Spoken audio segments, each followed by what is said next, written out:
Hello guys, welcome back to my channel Shriya daily dose. আমি আপনাদের রুম্পা পাত্র নিয়ে চলে এলাম আজকে আবার একটা নতুন ব্লগ। তো ব্লগ দিতে মানে ব্লগগুলো তো রেডি করা থাকে, বাট ছাড়তে আমার প্রচণ্ড দেরি হচ্ছে, কারণ এডিট করার সময় পাচ্ছি না। আর বেশিরভাগ এডিটিংটাই আমার বড় মেয়ে করে দেয়, আর আমি ভয়েস ওভারটা দিয়ে দিই।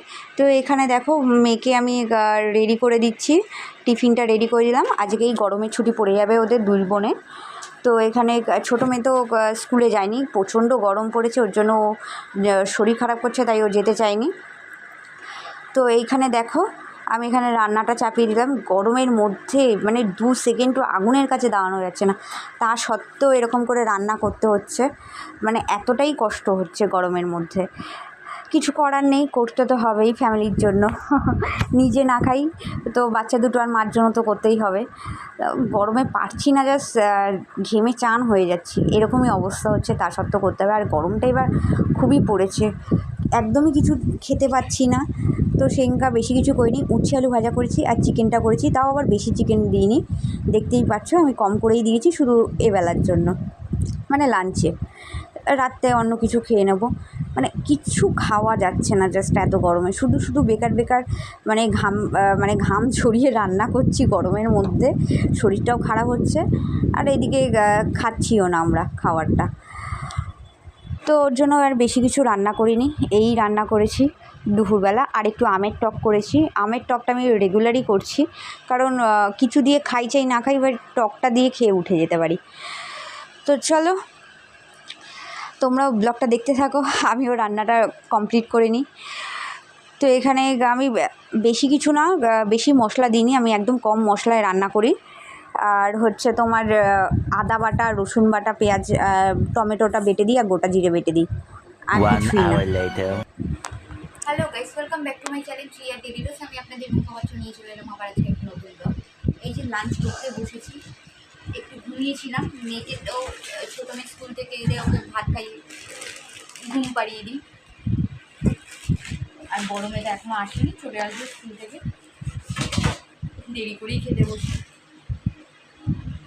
তো এত গরম পড়েছে, এত মেঘ ডাকছিল গুম গুম করে, ভাবলাম যে জোরে মনে বৃষ্টি হবে। 1 থেকে 2 ফোঁটা বৃষ্টি হয়েছে। যেমন গরম তেমনই গরম, এত গরম মানে বলা যাচ্ছে, শ্বাস নেওয়া দুষ্কর হয়ে গেছে, এত কষ্ট হচ্ছে। আর যেহেতু আমাদের একতলা বাড়ি, কষ্ট, বিশেষ করে কষ্ট আমার মেয়ে দুটো, স্কুল যাচ্ছে এত গরমে। আর সত্যি কবে যে ছুটি পড়বে, গরমের ছুটি 25 তারিখ থেকে পড়বে, এই রোদ্দুরটার মধ্যে। আর আমার গরমের আরও বেশি, সেই 10:30টার সময় বেরোয়,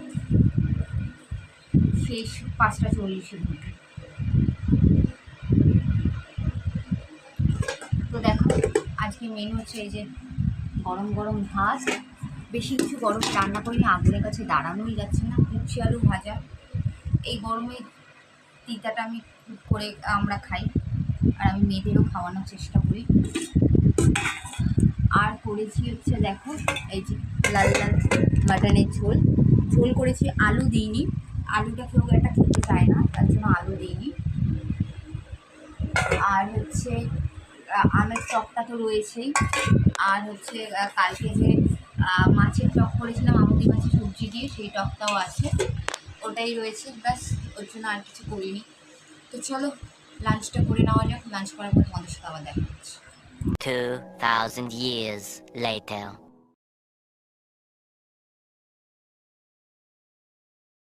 তো এখানে রাত্রিবেলা কী খাবো চিন্তা ভাবনা করতে করতে দেখলাম যে বর শিলং থেকে কিছু কোরিয়ান ম্যাগি এনেছে। তো ভাবলাম চলো কোরিয়ান ম্যাগিটা খেয়ে নিই রাতের ডিনারে, আর একটা করে ডিম পোচ কোরিয়ান ম্যাগির সাথে। তো ছোটো মেয়েটা আগে করেছিলাম, ছোটো মেয়েটা ঝাল ছাড়া। তো চলো, ব্লগটা যদি ভালো লাগে তাহলে লাইক, শেয়ার এবং সাবস্ক্রাইব করে দেবে, কমেন্ট করতে কিন্তু ভুলবে না। Tata, bye bye, love you all, thank you for watching.